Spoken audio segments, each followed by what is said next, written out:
Look, I honestly, what you say makes me think of my feeling about people who say they'd leave a shul because they do the prayer for the state of Israel. It's like, so you love your shul and you love the people and they would bring you meals and they'd come to your shiva. But that's not a moral injury. But that's not. It's not a moral injury to sit through something you disagree with. No. It is a moral injury to feel like your community is supporting a state that's committing a genocide. It is. It is a moral injury.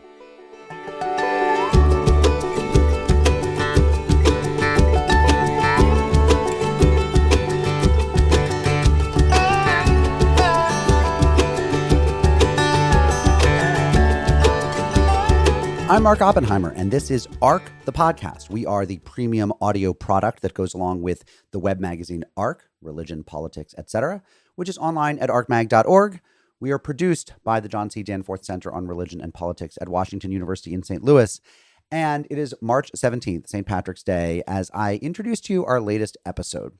This is a long one, but I think you'll find that it pays dividends. I mean, you'll be the judge. You'll find yourself an hour in and say, do I want to go another 40 minutes? And I suspect that you might. My guest is Arielle Angel. Now, she is not famous in the sense that some people are really famous, in the sense that Katy Perry or Donald Trump is famous. And she's not even famous in the literary world the way that Zadie Smith is famous, or George Saunders is famous, or Marilyn Robinson is famous, or James Patterson is famous. But in a certain corner of political activism, she is a total rock star. She has been, for the past few years, the editor-in-chief of Jewish Currents, which is a left-wing magazine of Jewish opinion. She joined Jewish Currents in 2018 and became its editor-in-chief fairly soon thereafter. She has announced that she's stepping down fairly soon. They're currently doing a search for her successor. But under her stewardship, Jewish Currents has become really the house organ of the Jewish far left, which is to say the anti-Zionist or non-Zionist left, the left that is highly critical of Israel. Many of its writers would say that Israel should not be a Jewish state. I think almost all of its writers would say that. Many of them believe that it's a settler colonial project. They are extremely sympathetic with the Palestinian cause for self-determination, and highly, highly critical of the American Jewish establishment, which I think it's fair to say they see as corrupted by money, by demagoguery, by a kind of reactionary disregard for human rights. She is highly controversial. A lot of people in the Jewish mainstream or the Jewish right would roll their eyes when her name comes up.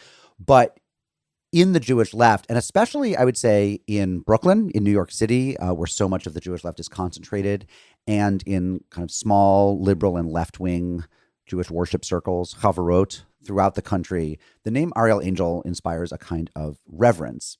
I think she's a very good magazine editor in that she publishes really punchy pieces that get a lot of attention, that drive traffic, that get the conversation going. She has brought on some fairly high-profile writers. My sense is that she's a pretty good fundraiser, that the magazine has attracted a lot more funding during her tenure. But she's something more than that. She is seen by many as the moral conscience of a movement. I don't know her particularly well, and I don't know her work particularly well. I had to really bone up to do this interview. And after doing a lot of reading, both of her work and work about her, I became pretty convinced that we disagree on a lot, but that she was certainly worth engaging. And the interview is like kind of testy at various times. You know, it's not like the most mellow of interviews, but I think that's okay. I think that, as she would probably agree, when you throw off a lot of sparks, you know, sometimes you can see stuff by the light of those sparks. Sometimes they burn stuff down. There was a profile of Arielle Angel in the New Yorker by Gideon Lewis Krauss that some people thought was way too soft on her and Jewish Currents. And I actually agree. I don't think it's a terrific profile, but you should go read it. And you should also go to the magazine and you should read her pieces if this interview makes you a little bit more curious. I think a lot of you will have thoughts about this, and I welcome your mail. I am at mark.o@wustl.edu, wustl.edu. Here is my interview with Jewish Currents editor-in-chief Arielle Angel.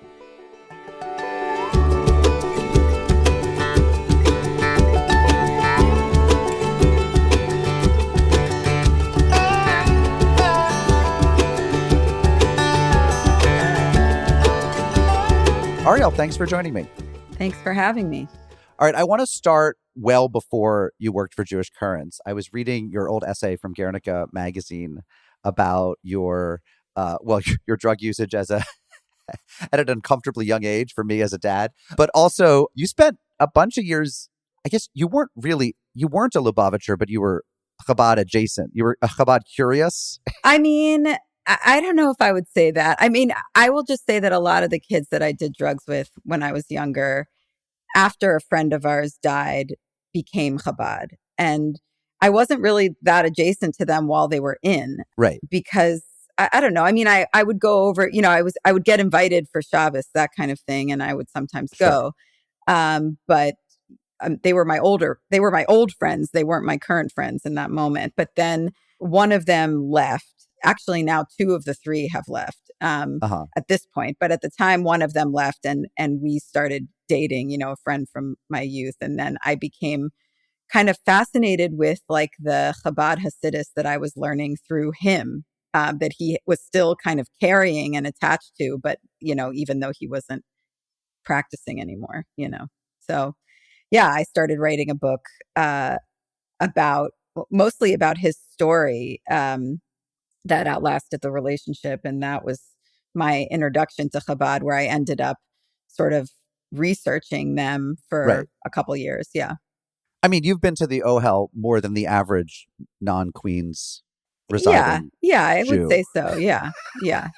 Do you carry any of that with you in any way? I mean, is it like, how does the present you look different if you'd never learned a good bit about Chabad?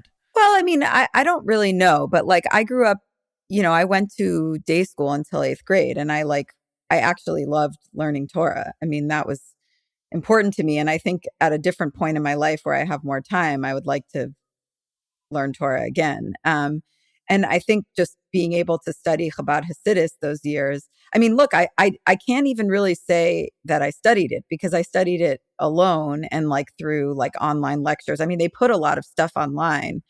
Do they ever? Do they ever? I mean, that's their whole gig. But I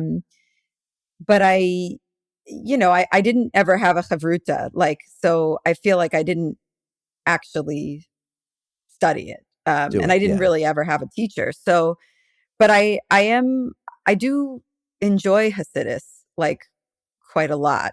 And I connected, I mean, as you read about in the essay, I connected a lot of the way that they think about creation with the way that, an artist thinks about creation. And there are very big differences, but I sort of became enamored with the poetry of it, I think.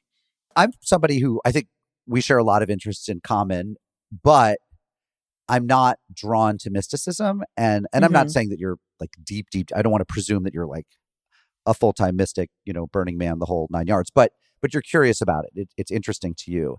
And in my own, I feel like there's a lot of ways to slice and dice the world, and one of the interesting things I've noticed is there are the people who find mysticism really interesting, and they often do the drugs to match, and the people who don't. And one of the really interesting things for me as an editor has been like when I edit Liel Leibovitz and edit Jay Michelson, the similarity is given that they both are supremely mystically curious, despite the fact they agree on nothing in politics, shine through to me. Does this make any sense to you? Do you feel like do you share my sense of the world is like the people who are on a mystical wavelength and the people who aren't? I do feel myself frequently frustrated with people who don't have that strain, like that they're missing something, or I guess like also like I say that I'm like one of the only people who does woo woo, right? Like that's how I feel about myself. Like a lot of people are surprised to find out like some of the weird shit that I get into, and am like excited about, but I just think it's not very much fun to close oneself off to that. I mean, considering how little we know. And I think it just keeps me in touch with the idea of mystery. And I feel like mysticism has some of that too. It keeps you in a state of awe and wonder that I think is useful for being alive. Well, as do I. And I wonder as I get older, my kids make fun of me because I now do yoga, and they say, Dad, the scorn, the contempt in which you held the yoga community 10 years ago when you were raising us to hold the yoga community in contempt. Like now we come back from school and you're at yoga. What is this? You're at yoga instead of making yoga's great, but I cannot deal with the language. The woo. I mean, like the woo. I don't want any woo in my yoga. That's in your like, exercise. Yeah, no. okay. Okay, so I'm kind of with you. In the studio I go to is not super woo, but it's funny. I have a good friend who said, when you said I do woo right, I have a good Mm-hmm. friend who owns a massage studio. She may also be a doula. I mean, she probably is. Let's face it. And she said to me, I'm woo, but not stupid. She's like, I'm from the small community of non-stupid That's me. woo. Yeah, but we're going to segue. Believe it or not, I'll get this around to Jewish currents and the Jewish left. That must be really interesting because so much of the socialist left and the sort of class-based left was based on, and I say this from family experience of older generations, is very bound up in a secularism that's also a kind of hard Secularism. rationalist, anti-mystical, anti-romantic. And well, it's funny because it's, on the one hand, they certainly have a messianism and a romantic urge, but it culturally won't let itself feel mystical or fun or curious or in awe. Like, that's not something they want to seem like they're doing, even as they can be every bit Yeah, as messianic as your average Chabad person or whatever. It's like they're romantics in yeah, denial about it. So I totally. mean, do you often find, are you sometimes the woman at the table at Jewish Currents who's open to that stuff? Well, I mean, you're talking about Jewish currents, like 80 years ago, or whatever. Like Jewish, like those are the people who founded Jewish currents. Those people are mostly dead. Is that not still a strain on I mean, more super hard left 30-year-olds. They're all in for the I woo. mean, like this is generational, you know? I mean, I'm not saying they're all in for the woo. I'm just saying that like it's actually quite common on the left, you know, for people to be asking others astrological signs or whatever. You know what I'm saying? It's not like for the young left, you know, it's not the same. And like we do, I mean, I I I don't come from a left background, you know, like my mom's like a liberal progressive. My dad was pretty apolitical, but he voted for Bernie. You know, but they weren't from that lineage. Like, you know, it just wasn't a part of their, Right. like, even their frame of reference. And when I came into currents, I became acquainted for the first time with this, like, you know, communist and socialist Jewish lineage, and with that concept of secularism, which is still very important to the older, like the older readers who preceded this iteration of Jewish currents. And in fact, there's a great episode of the podcast with me and Nathan Goldman, who both work at Currents, and older Currents people, Judy Rosenbaum and Mitch Abador, where we debate secularism. The New Yorker quotes from that, right? Because Abador I think so, mocks yeah. you for, his like, what is this Rabbi Ishkabibble McGiggenheimer? Rabbi Ishkabibble. Yeah, exactly. I mean, it's actually an amazing episode, and they are two of my favorite people in the entire world. But you know, they were horrified when we introduced a parsha every week in Jewish Currents. I mean, this was like I had someone actually leave our like JC Council, which is where some of the people who are affiliated with the previous version of Jewish Currents, because of this. I mean, it was like, It's like, look at the old dissent board of advisors. It's like, it's a different era. There are these people who linger who, were like the shop steward for the printmakers union circa 1963 and somehow ended up on the board and somehow are still on the board. It's like, it's kind of beautiful. But I mean, it's funny because on the one hand, I hated that hardcore. I don't mind the sort of religious secularism and rationalism. That's fine. I don't mind a good old atheist. It was the kind of contempt for art and romance and love, the idea that everything had to be subordinated to the revolution. It seemed to be a kind of unjoyful way to live. that's not, I don't see that. I don't really see that. I don't really see that either in the older left or like at least the ones who have made it this far with Currents. Or Well, they're right. I know Not that if they're they 60. exist.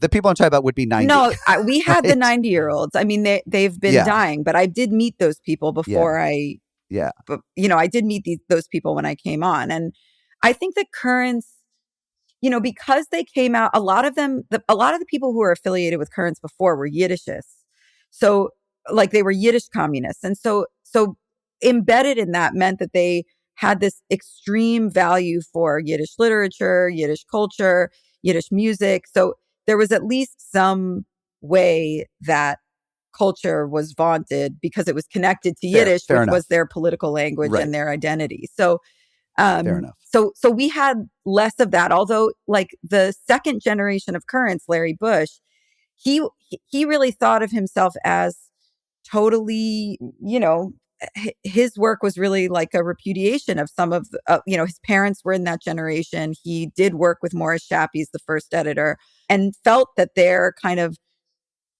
authoritarianism, their kind of their joylessness, their and also their certainty was an affront. And he really worked to kind of make the magazine even a little bit more like silly and folksy, and to play a lot more, and to bring in spirituality a little bit more, not quite as much as we do, but more. So I realize I've jumped in media res. This is actually a great place to pull back the angle a little bit for people who are not immersed in, obsessed with, or ancestrally connected to the old, hard Jewish socialist left. Maybe people who, unlike me, didn't go to Camp Kinderland. Let me say a bit about where I see. Let me come in hard and say a little about where I see the Jewish left and Jewish Currents as being now, but really more the Jewish left, because I haven't read every issue of Jewish Currents, and I want be careful, because I found in our first conversation your knowledge of the contemporary Jewish left to be a little lacking. So or familiarity. Shockingly, Arielle, that's why I invited you on the podcast, was to learn. Yeah, that's great. Okay. So, I'm interested. Let's hear it. And I think we were both in a bad mood. You were in a bad mood when we talked the first time. I was in a really bad mood. I don't know what I was in a horrible mood. I know why I was in a bad mood, which is why I kept apologizing. But you really caught me on water a bad under day. the bridge. Water under the bridge. Yeah. I also do not hold grudges, so I think you're in good. Probably useful for your job. So I'm going to give you a caricatured view of the current Jewish left. I'm not going to try to caricature, but you'll find it a caricature, and you can tell me. Sure. Go ahead. There is this old left that didn't like Zionism precisely because it was a form of ethnic particularism, right? And they were internationalists. And so there's a lineage for any magazine that's part of a Jewish left, whether it's explicitly Jewish, like Currents, or or sort of obviously Jewish, and like Dissent, for example, which was not Jewish, but run by so many Jews and appealing to so many Jews.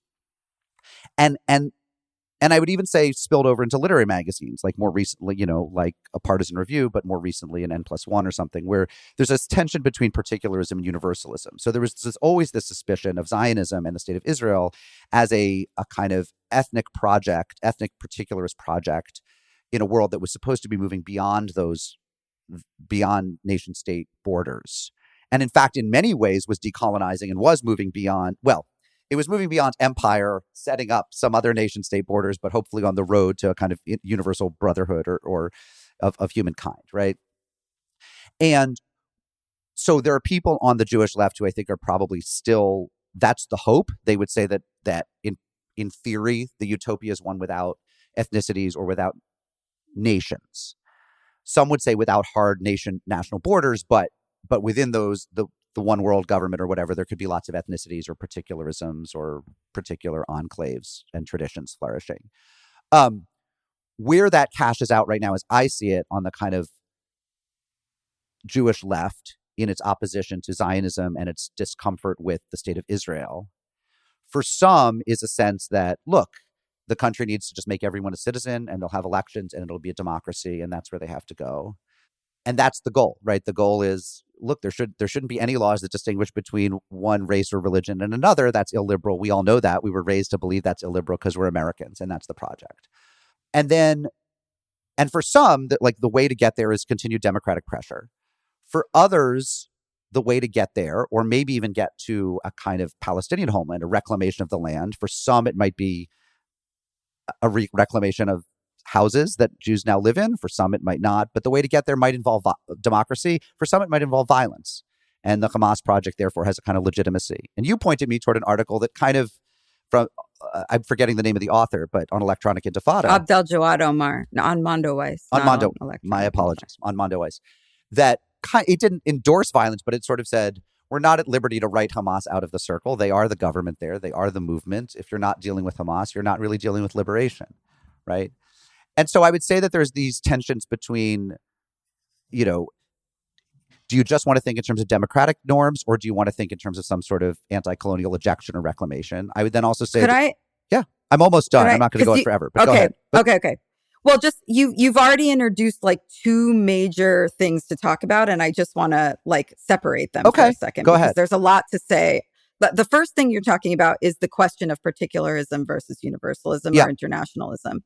And actually, like, I just want to trouble what you've already said about that. I mean, like, that basically, like, these were internationalists and therefore, you know, they were not particularists. And I think that there is, like, on some level, some truth to the fact that they weren't able to reproduce directly the kind of Judaism that they were trying to build, like this like secular internationalist Judaism. Like a lot of their children just didn't take it up because they were sort of more involved in the world in a certain kind of way, and it didn't socially reproduce itself.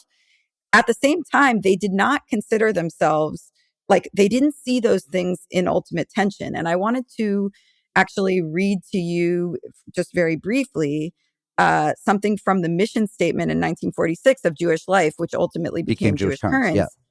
Right. Where they say the best and fundamental interests of the American Jewish national group and the Jewish people as a whole must be recognized as separate from, and even while like bound up, I'm like summarizing, even while it's bound up with the interests of the world's workers, it must be recognized as separate. And the argument for international Jewish interest comes first. And, you know, this is 1946, it's post-war.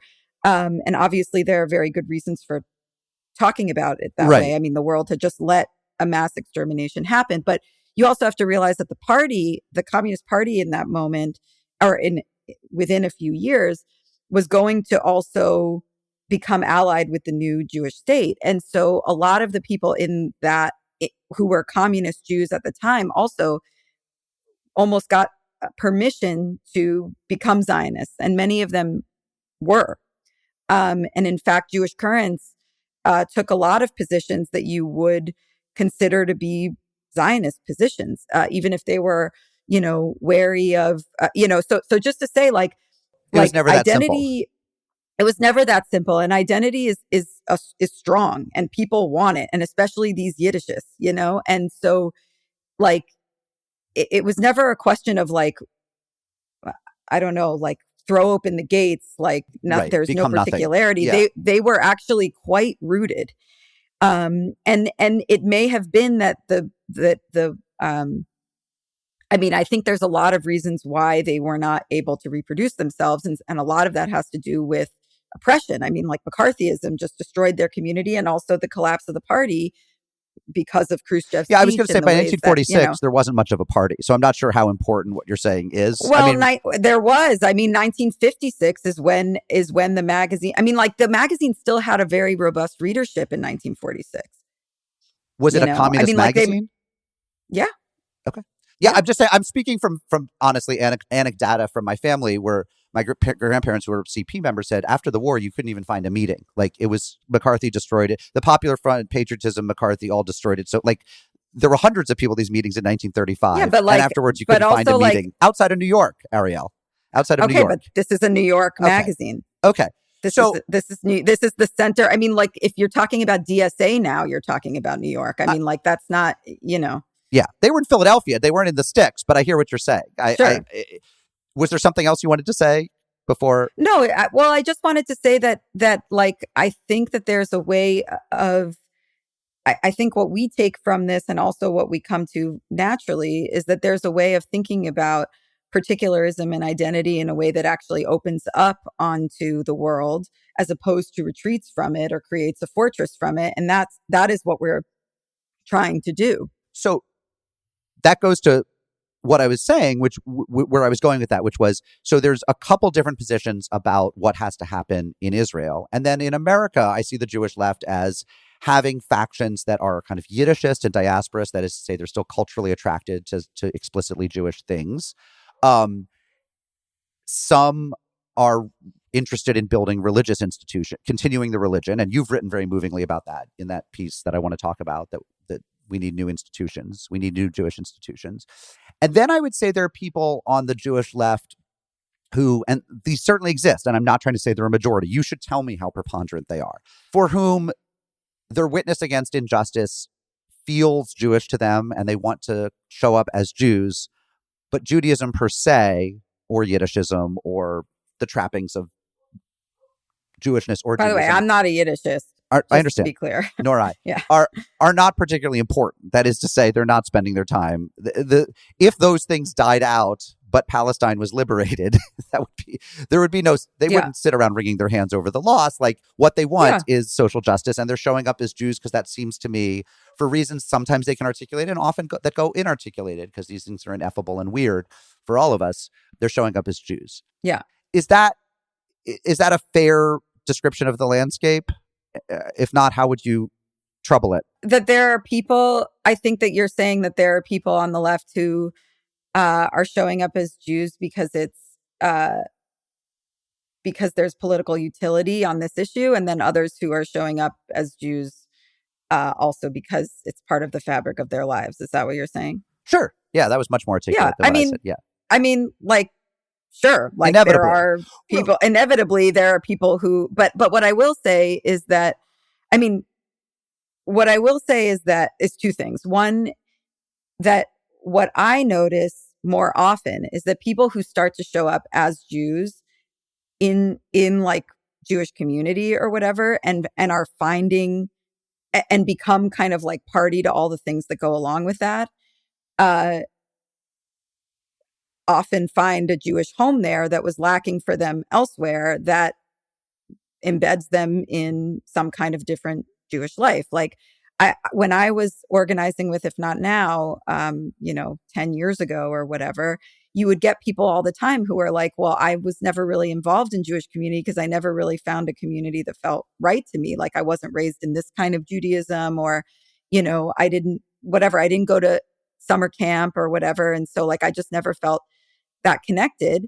And now I feel like I have a community and it feels very important to me. And that becomes like a gateway. And I see that happen all the time. I mean, you just hear about that. That's just like and people actually say the same thing about Currents, where it's like, well, I didn't really know there was a Jewish community that I actually wanted to be a part of. And as soon as that was offered to me, that became quite attractive. The other thing that I'll say about it is that this acts as though left Judaism is the only place where a kind of empty Jewish identity marker exists. Right. And as I've contraire. The point that au contraire. I mean, like, the fact of the matter is that Judaism, the meaning of Judaism, is in crisis in the present moment, precisely because, we don't have an immigrant, the identities of our grandparents, and some of us, our parents, immigrant identities, a kind of like, connection to other languages, to other like forms of communal life.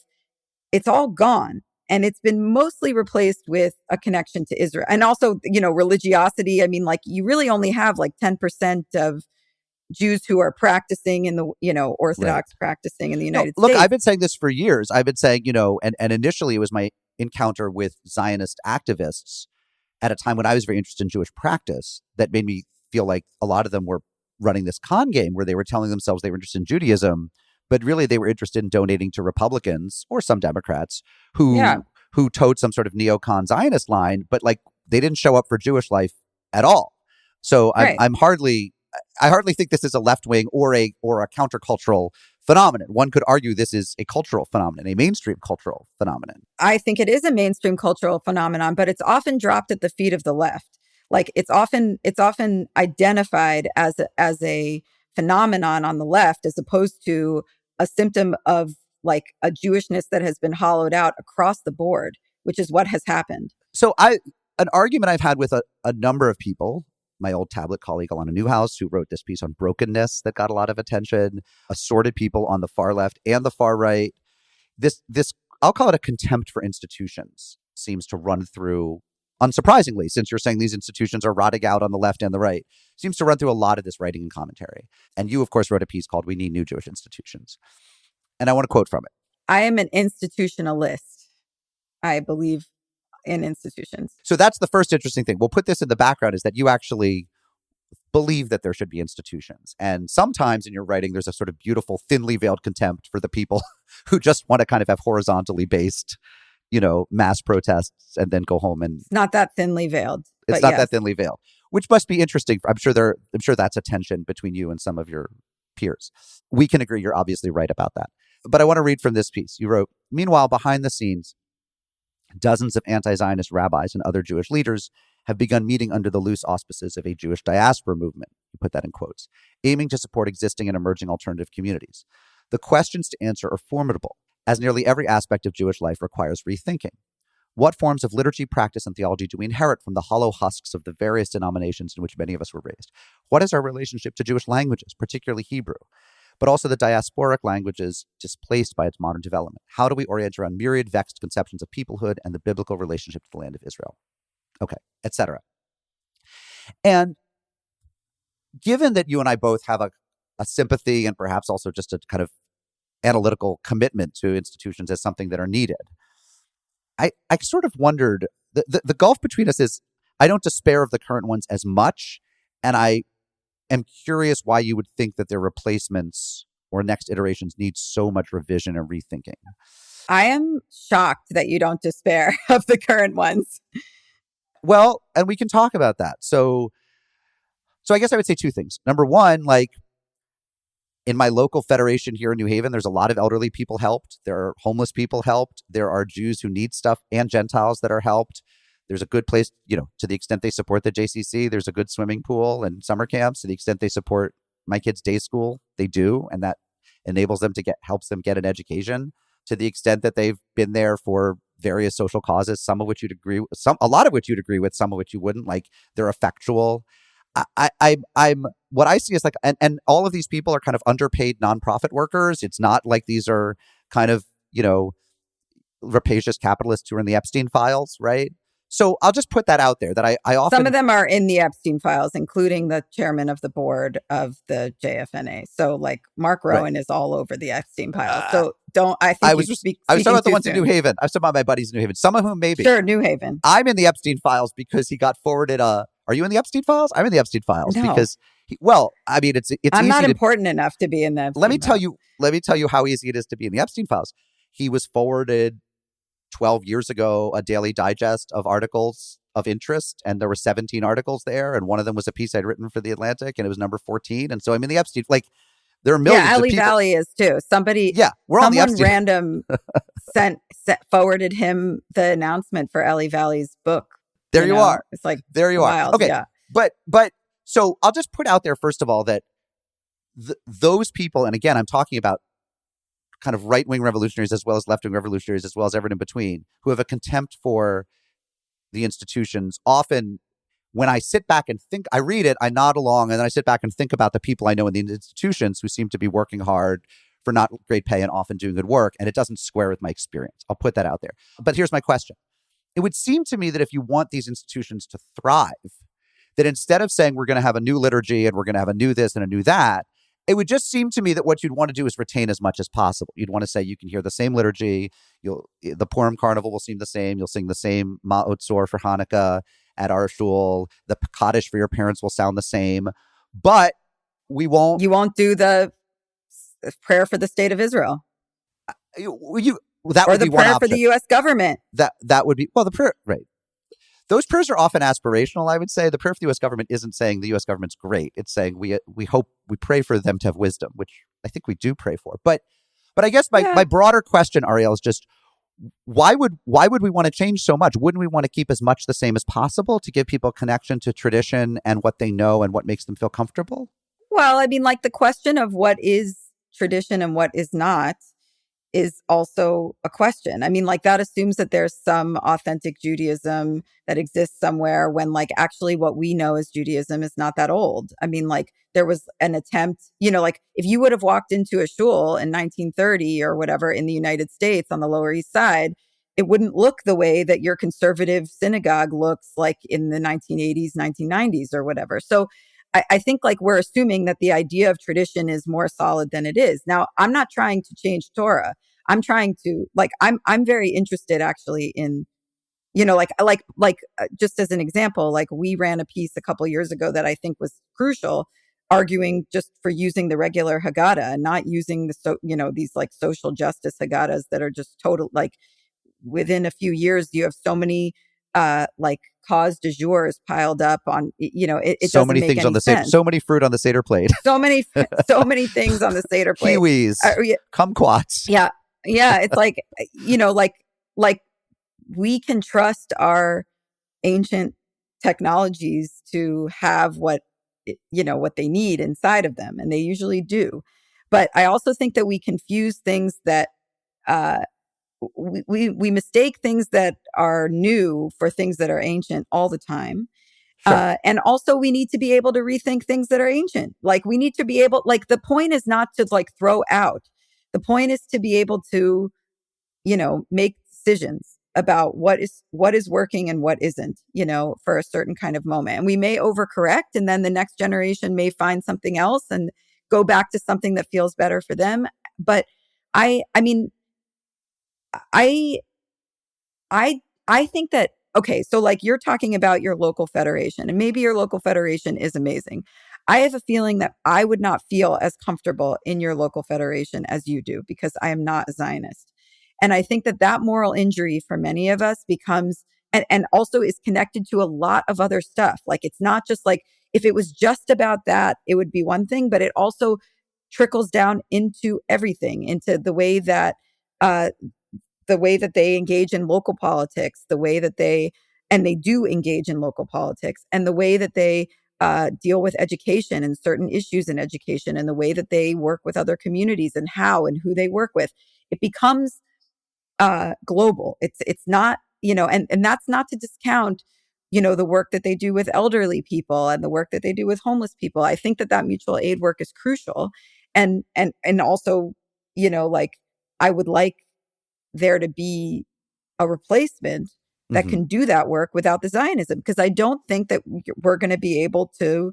I think we could do that work better because we would have more partnerships. We would be more integrated if we weren't embedded with those politics. Now, you're talking about your local federation. I'm in New York. I have the Big Kahuna Federation, which has been all manner of bad. I should say, just for the listeners, I think there's 170 some odd federations, or at least a couple years ago when I reported. That's right. On this in North America. Some are better than some are better than others. Like, I'm from Miami. Like, that is a bad federation. Like, I'm sorry. That is like one of the worst of the worst, and it reflects the politics of the community.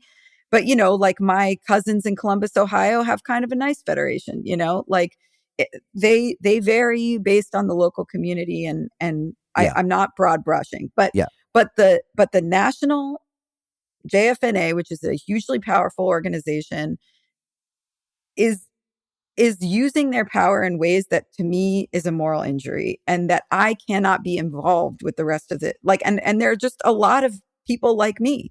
And let's put aside the federation, because the federation, again, has all of these other functions. What about the ADL?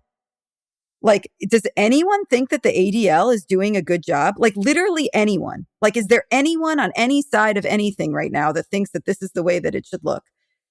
I mean, like, or just like, whatever, the conservative movement. Is there anyone who's like, this is really going well? Like, I don't know. I mean, we could, right. I think, let me just say, I think I'm in broad agreement with you that there's a lot of ineptitude at the top. And I like a lot of inept people, and I think a lot of them are really well-meaning, and I think a lot of them do a lot of good work. So it's the contempt that I always worry about. And again, it's funny to me to have this conversation with you, because it's usually I'm having it with people on the hard right, where I'm saying, like, I don't know, like, who's going to do better? Now, to be fair, your call is for people to do better and to start talking about explaining how to do better. So I actually want to talk about that a little bit, because I am rooting. I mean, I try to be an objective journalist, and I'm personally am rooting for these institutions to do better, to be more effectual, to be apolitical to the extent possible, and to focus on their mission of helping Jews and other humans in various ways. They cannot do that. They cannot do that because they are not funded that way. They are not set up to do that. That's impossible.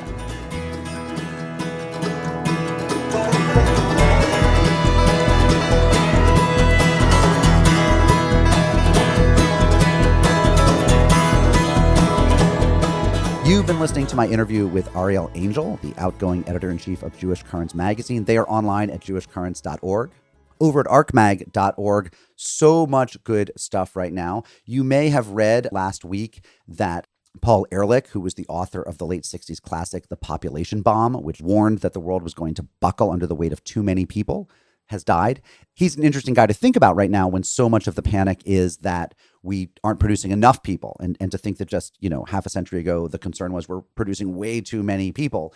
And we have a wonderful piece, a brilliant piece by Max Duboff, who teaches philosophy and classics at Bowdoin College, comparing Paul Ehrlich's kind of alarmism to Elon Musk's kind of alarmism and pointing out what they both got wrong and how to think about population ethics as we go forward. Also at our website, with the Oscars just behind us and a movie inspired by Thomas Pynchon having won a bunch of awards, you might check out Brian Francis Slattery's piece. It's Thomas Pynchon's America, also at arcmag.org. You can read my piece about how The Pit, a terrific TV show on HBO, gets Muslim-Jewish relations wrong. And we have an essay by Jacques Berliner-Blau about James Tallarico, who's running for Senate in Texas, and why he's not maybe all he's cracked up to be. Finally, Abe Silberstein has a piece about American Jewish liberalism, the center or the center left that he feels is kind of vanishing. It's actually a great companion piece to this interview with Arielle Angel. So I invite you to go to arcmag.org, check it all out. And now here's the second half of my interview with Jewish Currents editor Arielle Angel.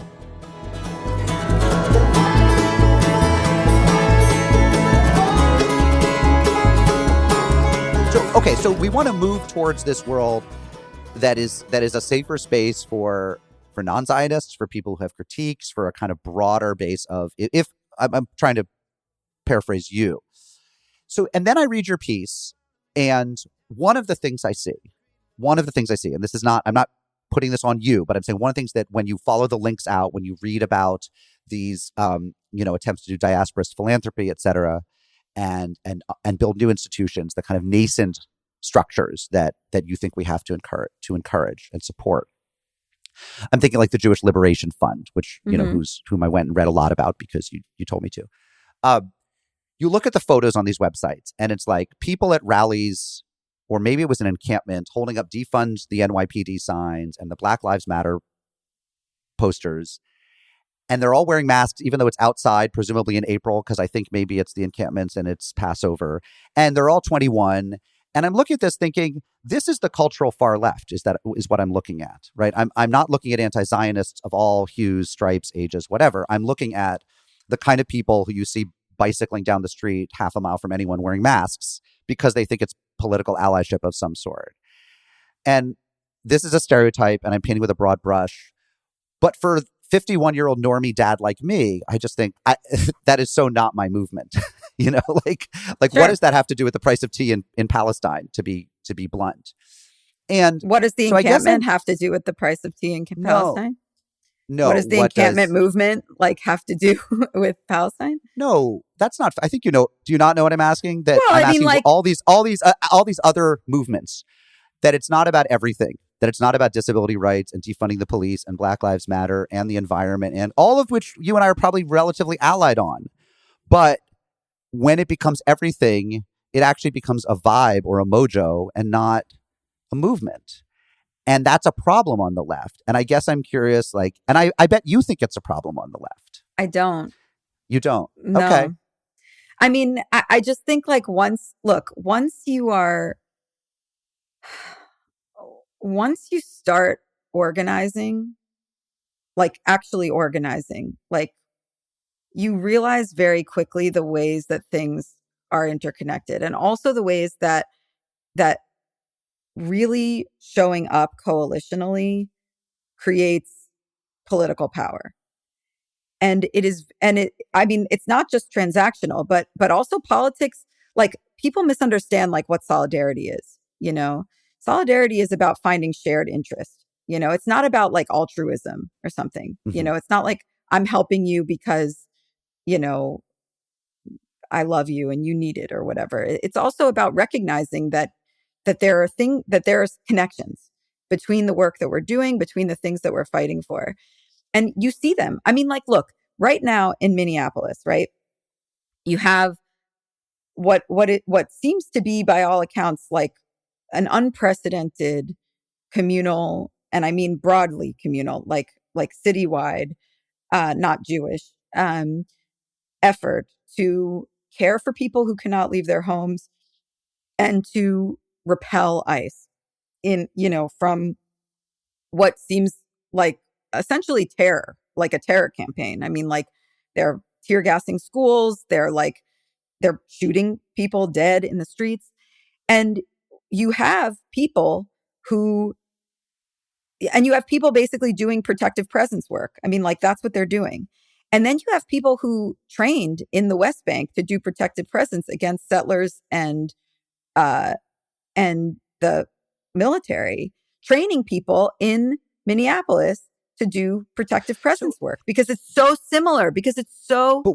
I hear you. But what I hear you describing is a world in which pro-Palestinian work is left-wing work. And I guess I'm wondering why that is, right? If, in fact, it's the case. Because the center and the left and the right don't believe in Palestinian liberation. That's why. But, well, I mean, it shouldn't be left-wing work. I mean, you're asking me like why?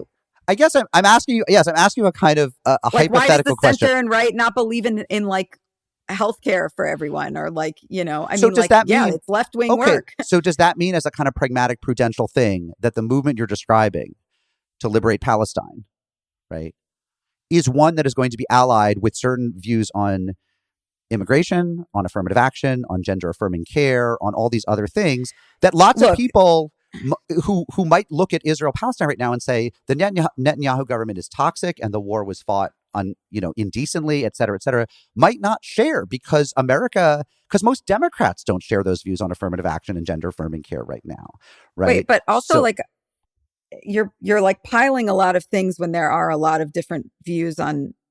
I mean, like, affirmative action, I think, has people on the left also who feel different ways about it. I mean, like, it's very broad brush what you're saying, I almost feel like the gender affirming care, I think, is more universal, non-negotiable. And see, that's interesting because that's actually, it's less popular in polls, but that's it, right? I'm not trying to like pin you or anyone down to any one thing. I'm saying, like, is this a movement that, because you're saying you should be able to support, and I would agree with you, you should be able to feel any way you want about Palestine, including being anti-Zionist, and ideally have a home in a conservative or Orthodox or Reform synagogue, right? Like, there shouldn't be these litmus tests. I'm asking, like, is the movement, the institutions you're calling for, will they have a different set of litmus tests, and maybe not prescriptively, maybe just by virtue of who flows into them? Listen, like, when I was growing up, we didn't talk about immigration in my synagogue. We talked about Israel over and over and over again. Like, let's be real here. It's not like the outside world is like pushing in all of these other ways. It pushes in one way only, Israel. That's it. And not only that, that was what I was taught. I mean, literally, I was taught to hate and fear Palestinians and Arabs more broadly, like really directly. Like, I have the sermons. I saved them because they moved me. And I find them and I'm horrified. But I never had like an education in broader politics through my synagogue. And I'm not alone in this. Like, so it's not like I'm bringing an issue where it doesn't, like, I'm bringing in all the issues. Like, they bring in this issue, so, right. So that's one thing. But the other thing is, you asked about like whether this is just a left wing issue. Clearly it's not, because the right is turning on Israel hard. Okay. And there are people who are basically like in the Pat Buchanan lineage, like restrainers, whatever, who share, honestly, a lot of the same political aims that I do, in terms of ending military aid, et cetera, et cetera. Non-interventionism in Venezuela, although some of them are wavering on that, et cetera. No war on Iran, all of these kinds of things. And like, the question for us, I think, is like, how much are we working parallel or how much are we working together? And the fact that they think that what's happening with ICE in this country is amazing and awesome says to me that there's not,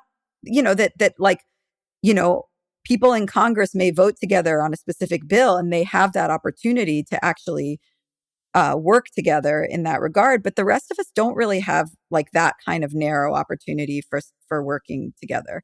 And so, like, I'm not, I think it's cool that exists on the right because that's where power is right now. And so, like, it might move something. but I'm not about to go work with Tucker Carlson. I mean, like, right. because also, like, look, like, I think if you don't see the connection between what just happened in Gaza, what the world allowed, the total destruction of the apparatus of international law, the total impunity with which and the connection between what's happening in the US and what's likely to happen, I don't know. I mean, like, there is impunity right now at every level. And the fact of the matter is like that comes back to us, to our democracy. Because if everything is okay, then everything is okay. I really do agree. I think that's right. It's also true that like the Democrats and the Republicans collectively have not been effective in coming up with an immigration, an fair but enforceable immigration laws that they agree on. The work that the Barbara Jordan Committee did in the late 70s with other progressives to try to, and supported by labor for obvious reasons, to try to come up with, an expanded number of visas, but also real enforcement is something that the left has sort of observed in the breach. I mean, Obama deported a lot of people, but was not an articulate spokesman for a fair immigration policy. And so now it seems to me like the ideology on the left is open board, any enforcement is fascist. Right. And so if any enforcement is fascist, right, and if those are views that one has to hold to go to the anti-Zionist shul because it's going to be talked about that way, it's a replication of a different set of shibboleths and litmus tests, right, rather than a coalition for the Palestinians. I think that it's very unlikely. I'm not trying to create a home for everybody. I'm trying to create a home for me and the community that I represent right now. And as far as I can tell, it's not a small community. Like, I think that at least 30% of the Jewish community right now is in the ballpark of where I am. And I don't think that I think that there are like questions about what a responsible immigration policy looks like, and people can debate those things. I don't think that in most like synagogues, like the way that they're talking about things is like you have to believe in XYZ set of things. I think that the way that they are talking about it is that you don't want to pull regular people, working people, out of their homes, away from their families, no criminal record, no, that you don't want to terrorize whole communities, that you don't want that you don't want to take for granted an enforcement agency without any real oversight that has only existed for 20 years as like a mainstay or a fact of our lives. Like, I think that there are ways that things are being talked about with some nuance and that also reflect like where people are and what they're seeing. I mean, like, I also think that if you look at what's happening in Minneapolis in terms of the left liberal split, it's basically disappeared because they're under attack and they see the full expression of what these policies actually mean. And so suddenly you have suburban moms who like, don't who aren't necessarily like distrustful of the police or weren't before, who are like, abolish ICE. It's our minimum demand. And it's because they're experiencing the full expression of what these policies actually mean. And I think you're gonna see this more and more as we slide more and more into, open authoritarianism in this country. I don't disagree with a lot of what you're saying. I'm still curious if the anti-Zionist world has to be one that's hard left and culturally left in all of these ways. And I'm hearing yes. I'm hearing like they will have a wait, let me finish. They will have a set of positions that will be the left-wing set of positions on any number of issues that I realize there's no like body that's going to enforce them. I'm talking about whether the cultural norms that will be enforced and the expectations in these spaces will be one. Sociologically speaking, you and I are just armchair prognosticators, although you write essays that have wide readerships calling for new institutions. And I guess I'm curious, will they be open to like center-left normies, center-right normies, people with a whole range of views on race, gender, etc., but maybe who come together around decentralizing Zionism as intrinsic to Judaism? Well, so I think you're going to have different kinds of institutions. You're going to have non-Zionist institutions where people like are just don't want Israel in their synagogue, but like aren't really that like where like there isn't like a strong political valence to that. And you're going to have synagogues that are more anti-Zionist in the same way that you have synagogues that are like more centrist and more right-wing or whatever. I mean, like, we're just asking for a place for our politics in the way that it's existed in other parts of the spectrum for Jews before. And I will say that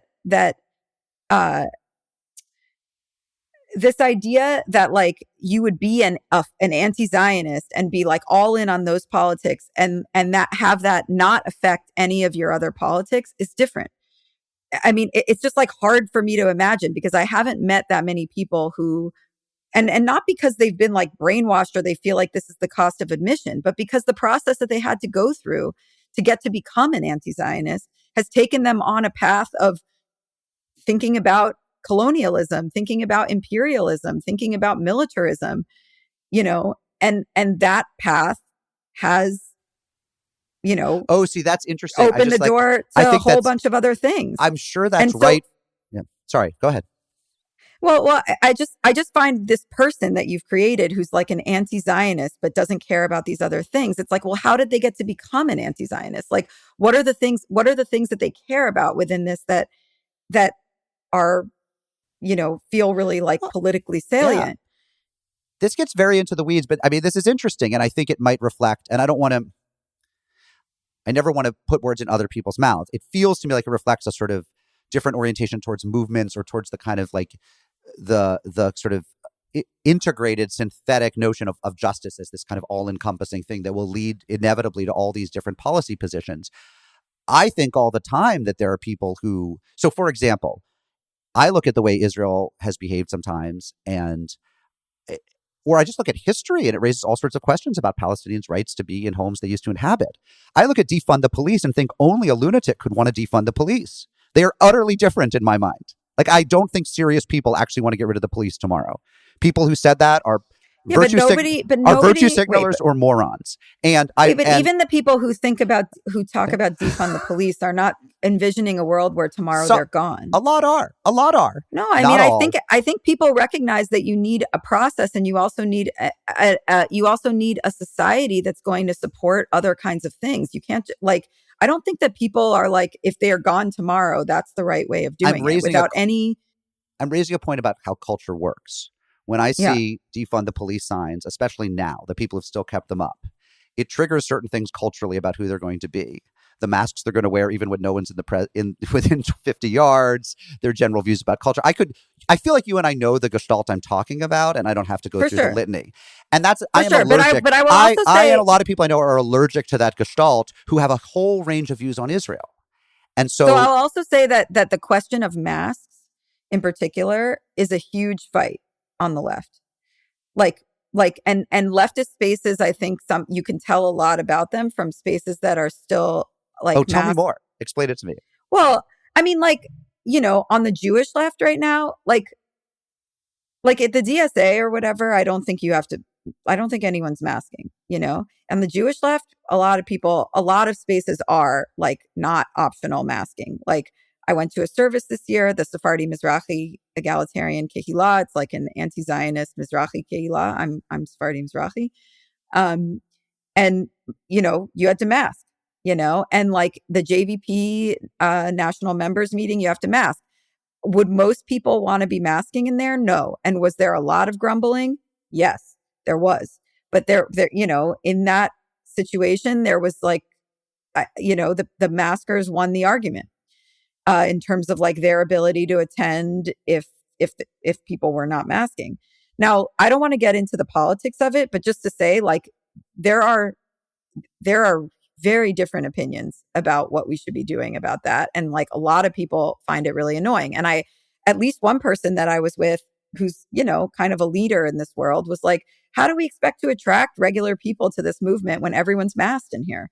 Like the message of that is so alienating. And that was what they were saying to me. Now, for me, I don't love the masking thing. I wouldn't do it on my own, but I don't mind doing it if like it means that other people could attend who wouldn't attend if we weren't masking. And so I wasn't like, this is the biggest problem in the world, but there are people who really feel that it's a huge issue. I would also say that like the question of where people fall on International law is a huge question.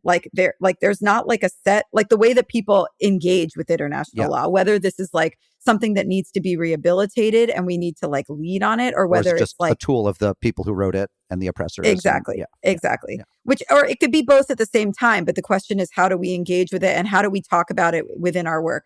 There are huge, like, it's not worth caricaturing the extent to which these things are not discussions within the left.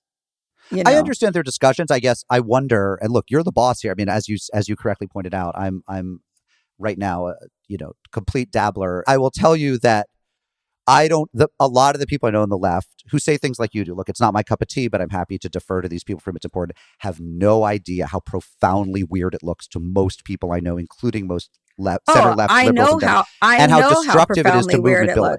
Like, I won't put on a mask to go to a meeting because I feel like the people who will be there will be a little touched.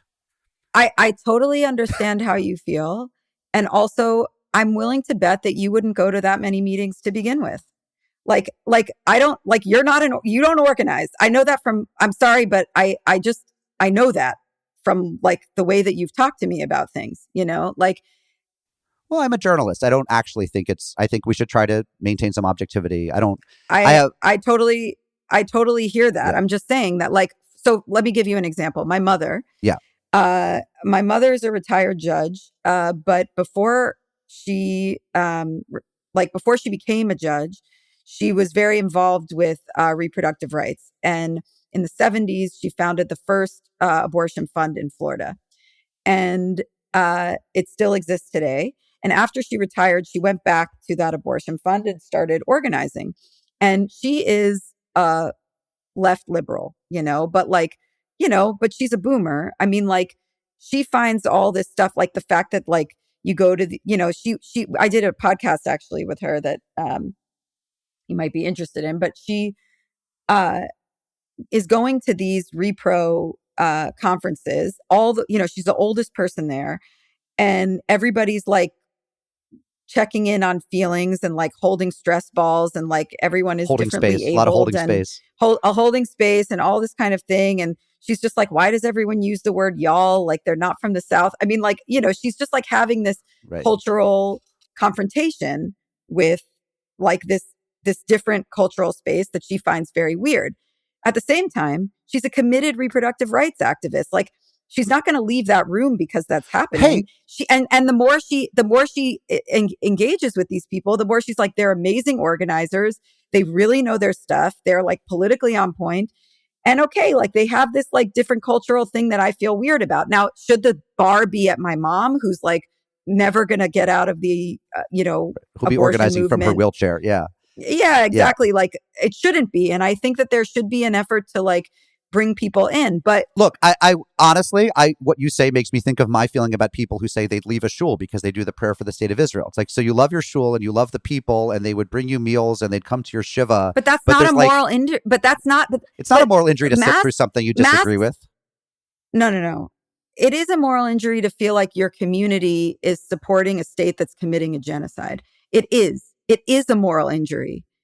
Like, you cannot, like, I'm sorry, you can't compare that to like the way, like, feeling weird or dumb because someone's wearing a mask. Like, that's not a moral injury. It's not how I feel about sitting through the Pledge of Allegiance. It's not how I feel about sitting through Christian prayers at football games. I just, like, look, you can say it's a moral injury. It's also a disposition toward the world and towards what implicates one in the world, right? And so people join communities for different reasons and they have different thresholds for when they leave. And a lot of that, I think, is personal. I'm really just anthropologically trying to figure out, like, what do these institutions look like? Because look, you have correctly perhaps analyzed me as a kind of, terminal normie, and I don't like weirdness and I don't like performative this and that, and I want to get right to the tachlis, and I want to, I don't want to sit around waiting for consensus. Listen, you do a lot of things that are also performative. I mean, like, the idea that like this thing is performative and this thing isn't. People signal their politics in all kinds of different ways, and that also is that centrists are doing the same thing.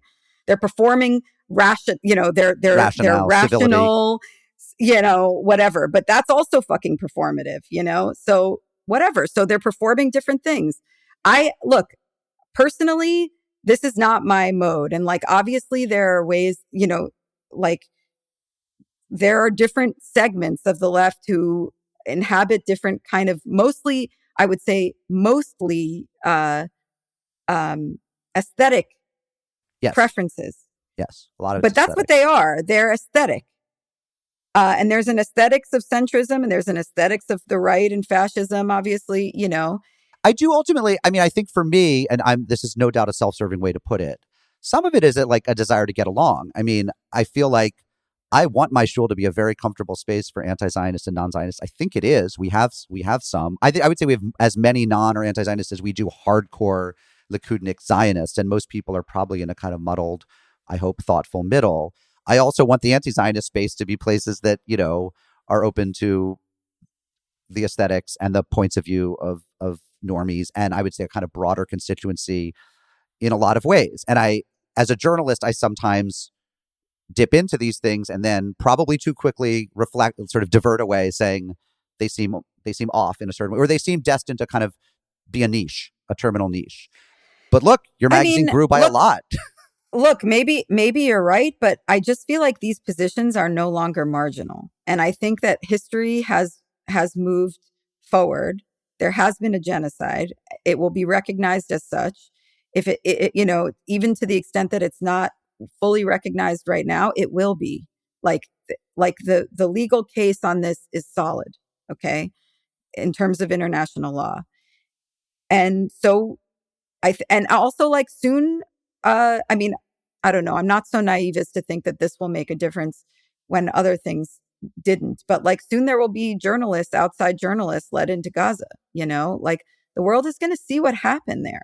And that is going to shift things even more than they've already shifted. I mean, you have a generation who grew up with Israel being the way that it is.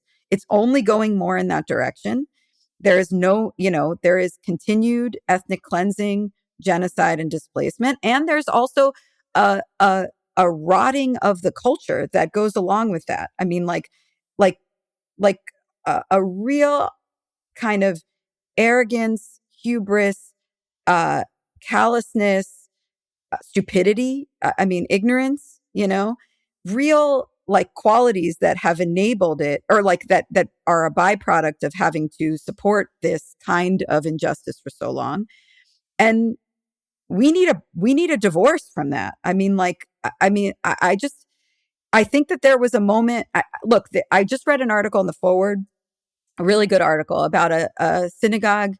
God, I wish I could remember where it was. That is like growing somewhere in the United States, where there's a female rabbi. It's totally not political. There's no dues.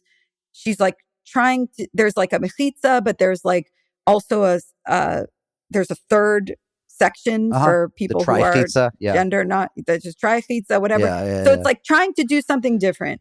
And it's growing, Although, actually, and wait, different tri-chitza. The old tri-chitza was for mixed. It was men, women, and mixed. You're saying men, women, and people who don't identify as either, which is an interesting innovation. Yeah. Okay. Like non-binary or like whatever.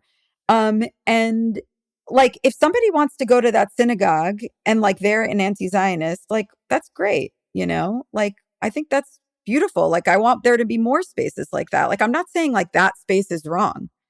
I'm just saying that, like, we grew up in spaces where other people were being their full Jewish selves, full fascist Jewish selves most of the time. And that's great. But like, we want some of our spaces too. And there's enough of us to sustain it, And I just think like, why not? I mean, like, why? Yeah. I mean, the answer for me and my synagogue would be like, I'd miss a lot of the people, among other things. I mean, even if my politics aligned, I think that's totally valid. And people are making those kinds of decisions. And once you get outside of about 5 cities, there just aren't enough Jews to be supporting a lot of different flavors of worship. So that's another thing. Like, this is not new. Yeah, but those 5 cities. Well, listen, those 5 cities. First of all, that's not true, because if you have 10 people, you have a minyan, and you can, like, people are starting minyans in their living rooms, and that's sustaining them, and that should be celebrated. I mean, like, absolutely, that's nothing to sneeze at. But also, those 5 cities are where most Jews live. So, like, just getting like New York, LA, Chicago. You'll never get Miami, as you know. And we'll never get Miami. But Miami won't exist in a few years. So you mean because it'll be underwater? it'll be underwater. So I think it's okay to I let it will go. say not the one time, but a time when I was in Miami to give a talk about something I'd written, I was being driven nicely from a hotel to the convention center, and there was a rainstorm, and the water started coming up on the street, like the tires were All the underwater, time. and All people, the and I time. literally thought I was going to die. Like I was texting my wife, and I mean, I thought our car's going to be swept off into the ocean. It didn't seem crazy to this boy from New England. This was No. this was much more unsettling than any blizzard I've ever been in, and the nice women in the car with me were just continuing to text and whatever. And there was an Uber driver, and they were all totally unfazed. Like, this is normal in Miami. It's like normal. Totally the rain normal. just comes up to like the top of the tires for a few minutes, then it recedes. I Oh don't my know. God. I can't tell you how many times I got off the school bus and there was water up to my chest. And I just like waded home in it. Like, what is this place? Okay, I have two more questions. So you were pointing out to me there are actually lots of divisions on the Jewish left, and they're not all as visible to a dilettante like me. One of them that I saw a lot when I was reading Jewish Currents, and that I see elsewhere in other reading I've done, I would call a division between what you might call roughly the Maoist impulse, that revolution requires us to look violence in the face and sometimes embrace it, and what you might call the compassionate impulse. Those probably aren't the perfect words. So like on one side, you would have Dylan Saba's piece about the Iron Dome. You would have Gabriel Winant saying, I'm not going to grieve the people killed by Hamas because they all come pre-grieved, so forth and so on. And then on the other side, you would have, I think, some of your writing, like where you say, hey, like, I forgot to check in on my relatives in the bomb shelters. You would have some stuff Josh Leifer has written. You would have Camus saying, hey, Algerians, my grandma could be on that train. Please don't blow it up. Like, am I right? I mean, it's hard because like, like you're grouping Gabe with Dylan and me with Josh, and like neither of those people makes sense.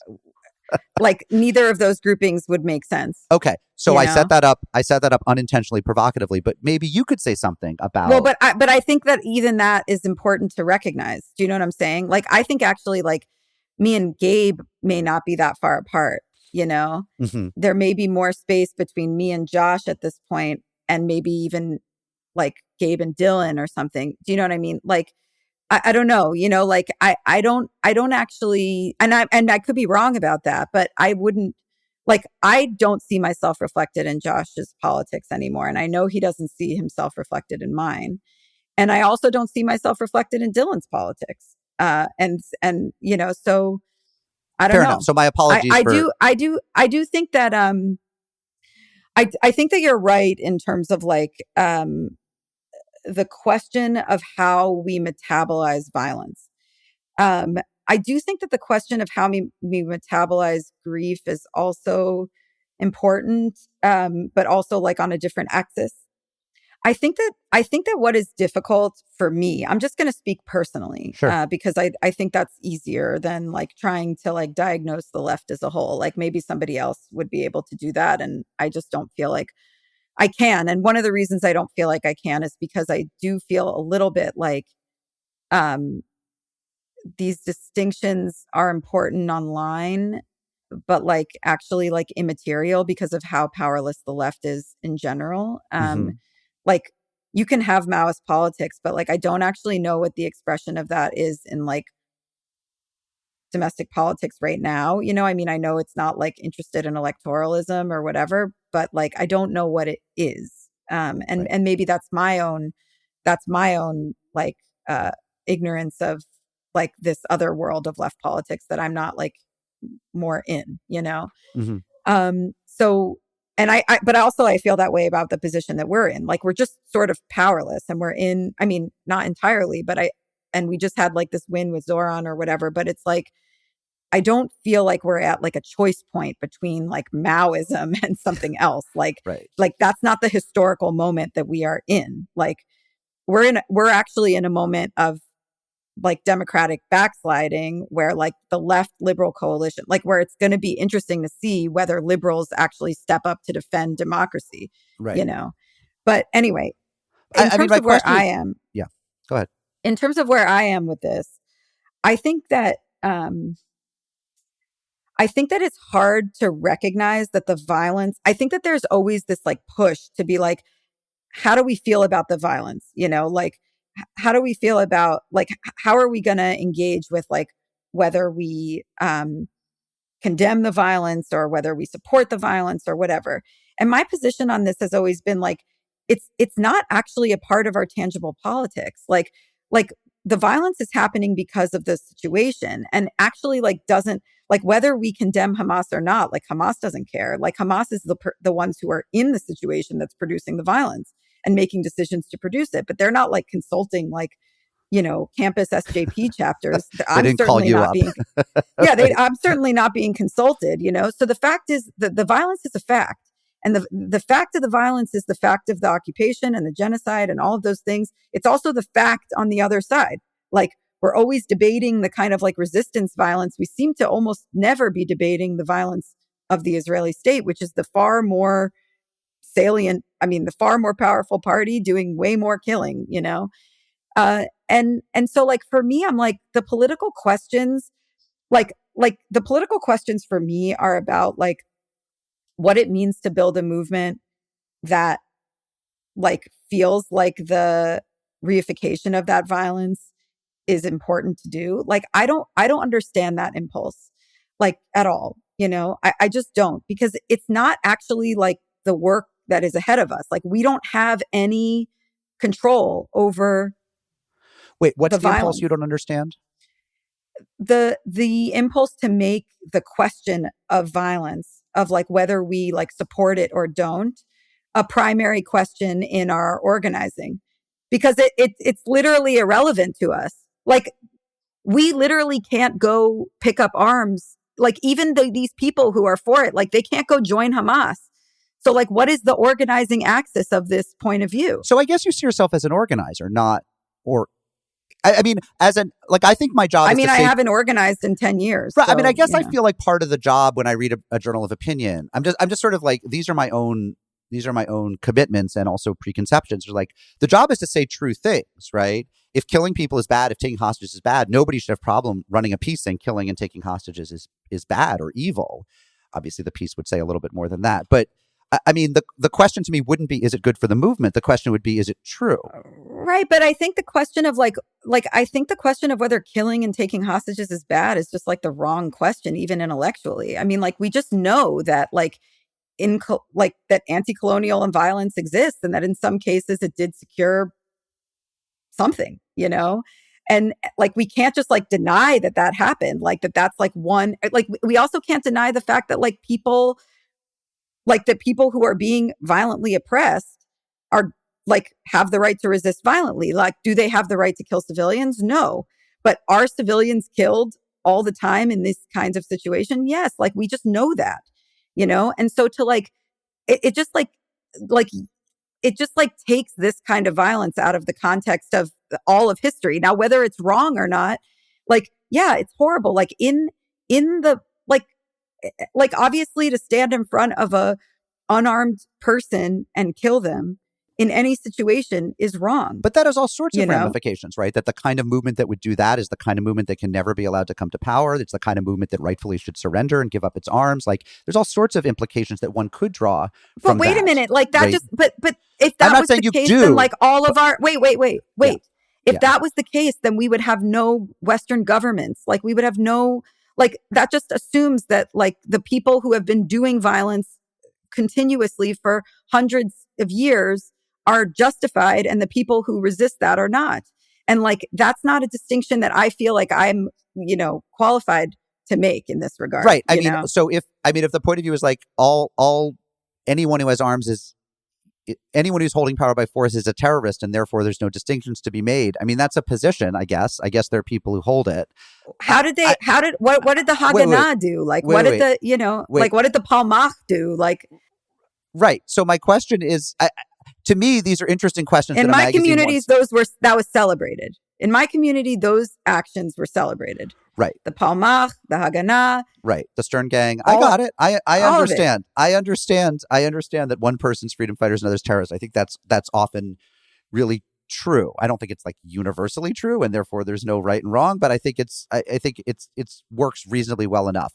I was really asking for an analysis of the left. I'm really coming at this as a journalist trying to understand. It seems to me some people think that what Hamas did was great. Certainly, there were people who were quite public about thinking it was great, thinking it was a sign of liberation. It was people breaking free, and so forth and so on.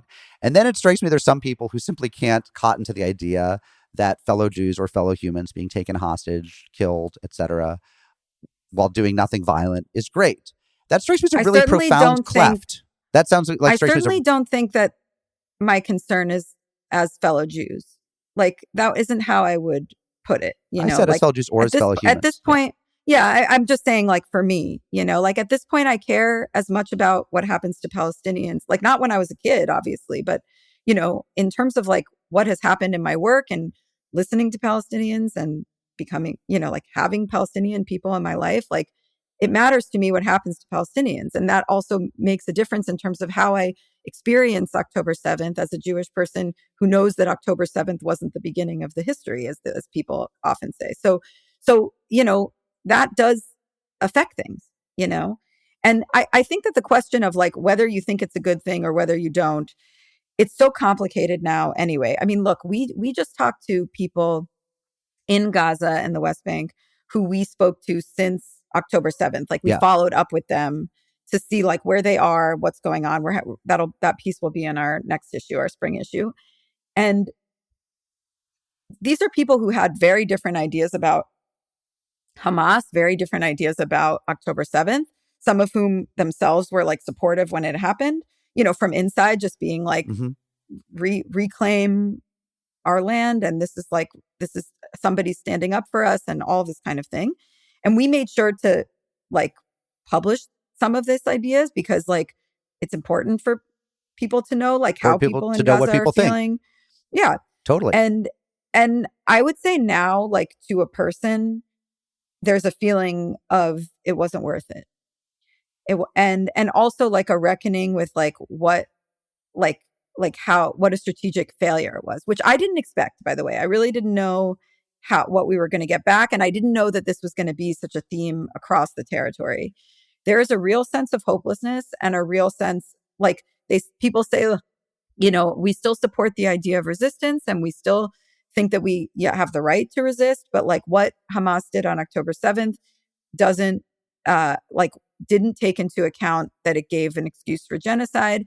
And some people even talk about the loss of Israeli life, like basically like killing civilians. And like, I did not expect that just because I didn't know if they would say it to us or like how comfortable people would feel or also that it would be so universally shared. Now, when I'm like reading those testimonies from like about 30 people, it's not like a sample of all of Palestine. And then seeing a video from outside a synagogue of like, we support Hamas here. I'm like, what is the disconnect? Like that's a lot of certainty in this moment. Like I can even understand it like on October 8th, but that's a lot of certainty for 2 years later, we support Hamas that here? Isn't, like you didn't see this chant from outside a synagogue protest. Oh, I'm telling you something you don't know. Oh, these were American lefties or Palestinian support? Who was chanting it? I don't know. Like, I think it was like a protest, outside a synagogue to protest like land theft, like land sales in the West Bank and stuff like that. And then they started a chant. Somebody started a chant. Okay, but this is my question. And I swear I only have two more questions. And this is the penultimate question, which is, and we talked about this when we talked before a couple weeks ago, which is, shouldn't Hamas just have surrendered? I mean, that's what the Nazis did. That's what the Emperor of Japan did. Like, they could have saved tens of thousands of Palestinian lives. If you care about Gazan life, like, shouldn't they have surrendered? First of all, if you think that Hamas surrendering and laying down weapons is going to stop the Israeli government from trying to take the entire territory. I didn't say that. I said it would have saved a lot of lives. Well, I'm just saying, like, why? Well, yeah, and what happens later on? Like, when's the next carpet bombing? Like just to say really quickly, the West Bank did not do October 7th, and they're witnessing the most severe depopulation Land since theft. 48. Yep. Settler violence. I mean, like extreme settler violence. And now they're talking about annexing A and B. Okay. And this is a totally demilitarized whatever. Like, and so you're asking why Hamas doesn't just lay down their weapons and cease to exist. I was asking, in this war, why didn't a side that was being obliterated surrender because they cared about the lives of the people they say they're fighting for? I think I would ask the same thing of Israel if they were losing really badly in a war like that. I think some people in Gaza are asking that question. It's interesting to me that wasn't part of the discourse, right? Like of international left discourse of just saying, wait a minute, save lives. Okay, it's interesting that you think that's a crazy question. That's what I would think if I saw any war going on where one side was getting obliterated like that in such a horrific way. I do think that it's crazy because there's never been a situation where the Palestinians basically saying okay, we give up has stopped the long-term assault. And I don't think that for Hamas as a political actor to basically say now we're defenseless. Now there's, I mean, do I think that that's going to work in their favor in the long run? Not really. I mean, you have a literal movement of settlers who are sitting just outside the gate who are trying to get in actively. And those people are trying to do to Gaza what they're doing to the West Bank. And at least in Gaza, there's a few guns, in the West Bank, there isn't.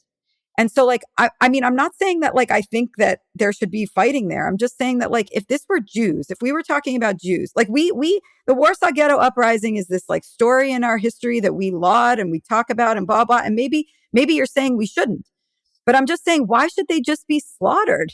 Why should they just say okay, we're just going to be slaughtered. We're just going to let them slaughter us. I think maybe we disagree with our sense of what would have happened if they'd surrendered in this war. I understand you're talking about the long term. And that, of course, this was, Ismail Haniyeh said, the Jews want to survive and we're happy to keep dying for 1,000 years if this is what it takes. I'm paraphrasing, right? That is a revolutionary attitude. We will keep sending our people to die as many generations as it take. And you know what? I think it'll work. I think it's deeply immoral. I think it's deeply, profoundly evil. I'm not in Gaza. I'm not in Gaza. I can't answer these questions for Hamas. But I do think that the question of why don't they just surrender? It'll work. It doesn't recognize the fact that Gaza is carpet bombed every 3 or 4 years, and they live in a perpetual state of depletion, of and death. And I don't know, and also you have a group of people that is actively saying we want to take over the land, and those people are in power. They're not fringe. They are in power. And so the question you're asking is, why don't they just give up? Yes. I don't know. I mean, just as the Nazis gave up, just as we kind of gave up in Vietnam. I mean, we left without accomplishing any of our ends because we kept getting killed and weren't winning. And that strikes me as a kind of commonsensical question about warfare. But we pulled out of Vietnam. We didn't dismantle the American military. Right. I mean, that's what you're asking for. You're asking for a dismantlement of what is considered the only line of defense. Yeah. Why would they do that? Again, because they wanted to stop the carnage. To get nothing. Well, it would have stopped to forestall or stop the carnage of their own people in this case. I understand, but it puts them into a rock and a hard place. And it also assumes that the Israelis are going to maintain their commitments, and they never have. They never have. It just seemed to be a question. I'm surprised nobody published anything on it. It strikes me as one of the things that happens when one side is losing completely in a war. And it's a different... Listen, I think one of the questions that you're asking, and I think it's an interesting question in an abstract sense, is why don't the Palestinians give up? Literally, why don't they just say, this isn't working. We're not going to win this war against the Israelis. We are going to leave. And that is certainly what the Israeli government is trying to engender. And that is the way that people are feeling. People are leaving Area C. People are fleeing Gaza. I think the last poll that I saw, half of Gazans said that if they had the chance to leave, they would leave. And of course, who could blame them? They're living in literal rubble with no medicine, no hospitals, a little bit more food, but no money to buy it, no jobs. I mean, you're asking why don't they give up? And like sometimes I ask myself that question, like, and I'm sure Palestinians ask that question, like, is it worth it? Like, is it worth it to try to have this kind of sovereignty and to reclaim the land? And culturally, there is a emphasis on return and steadfastness that is part of the culture. Yeah, I mean, I will say, like, I will say, from my point of view as a Jew, and I'm not deeply connected to the land of Israel the way some Jews are. So maybe it's easy for me to say, if that were my lot in Israel, again, it's not like Gazans can move to my house, and I understand that. But broadly speaking, like I'm not committed enough to anything above and beyond my own ability to like watch cable TV and hang out with my dog to go to devote my life to that kind of cause. It is interesting, right? It's an interesting cultural fact. And in that respect... absolutely. And I think that Jews have gotten used to the idea of being diasporic, and Palestinians have been diasporic for way less time. Like they were on their land for whatever, thousands of years. And then they've been diasporic for whatever, since 1948. And, they have not accepted diaspora as a condition. And for Jews, it's like we've only been landed for that long. I mean, I think it gets into very interesting questions about like indigeneity and all that. And I think those are, we probably don't see eye to eye on all of that. No. But listen, I have an alienation from the way that Palestinians talk about it because I can't relate to it. Like I did a podcast last week with Sarah Aziza and Tarek Bakoni talking about their new memoirs. And one of the questions I asked them is about, because they both talk about visiting Israel, Palestine, and, I think they were both in the West Bank and feeling this like deep connection to the land. Like, I don't feel that. Like, I don't feel that for any land. I mean, like, I love New York. It would be very painful for me to leave, but like, I don't feel a connection to the land. And I find it hard to understand the like mystical reverence for land. But a lot of people are feeling that way. And like, that's just a difference. That's just like a cultural, spiritual, social difference, that exists, and honestly, like, I, what am I supposed to say? Like, give up? Like, why should they give up? Like, look, international law is on their side. Justice is on their side. And it's their decision to make, Yeah, I guess. I mean, you're a sort of more generous spirited partner. I mean, you could say give up because you run a journal of opinion, and you can say all sorts of things, Arielle. Like you could say anything. I mean, you take lots of normative positions. But you take lots of normative positions about how people should behave. And I'm not saying that you should say give up. I'm saying like making claims about how Hamas should behave or how Palestinians should view this or that is the kind of thing you do with regard to Israel and Jews and American Jewry all the time. As a fellow human being and an opinion journalist and a smart person, we can say those things. We don't have to act like we're all of a sudden speechless. Like, listen, I don't consider myself an opinion journalist. I consider myself a political thinker. And I think that thinking about politics is different than just like spewing out your opinions. A lot of people, like the New York Times opinion page, people say things all the time. Do they have political effect? No. Does it matter what the editorial board says? No. Because you have to think politically about who's going to hear you and what it's going to mean. And I don't think there's, I do think that there's a lot of value in intellectual exploration for its own sake. And I think that there's value in the truth. And I don't want to lie ever. I don't want to lie to my readership in any way. But I also understand a political role that I play and what it means to, like, there are certain pieces that like I think something should be said, but I also think that there's like the right person to say it, who's going to say it in a way that's going to be heard, and a total disaster way of saying it that's going to make that viewpoint toxic for people on the left because it's going to be associated with its worst expression or with a person who's in bad humor, with a person. So that's just McCarthyism. Who's in bad humor. That's just, I mean, I was just talking to Rusty Reno from First Things the other day. We're going to air that probably before we air this. And I was saying, like, Rusty, you run a right-wing Christian journal. You claim to hate anti-Semitism, and you haven't run enough, let's say, about J.D. Vance and Tucker Carlson and all that. And he said, look, I need to look at who my audience is. I have to look at whom they can hear it from.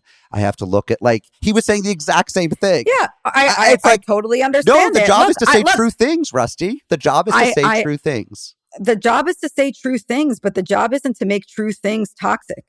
Like again, like you don't want to counter your cause by saying it in a way that people can't hear, because it'll destroy that idea. I mean, like I'm trying to get certain kinds of ideas. Certainly not the idea that Palestinians should give up, by the way. That Which, is by not the way, something wasn't that what I was believe. saying. I was asking why people don't say it, or why that's not out there. It's not something that I believe, and it's not something that I think would be worth saying. That you want to run. There are plenty of things. I think there are plenty of things that are worth saying, that are real strategic debates that are important, that I find it very difficult to find people to say, even though they believe them, across identities. Okay. And I'm not sure exactly what to do about that. Like, that isn't being imposed from my end.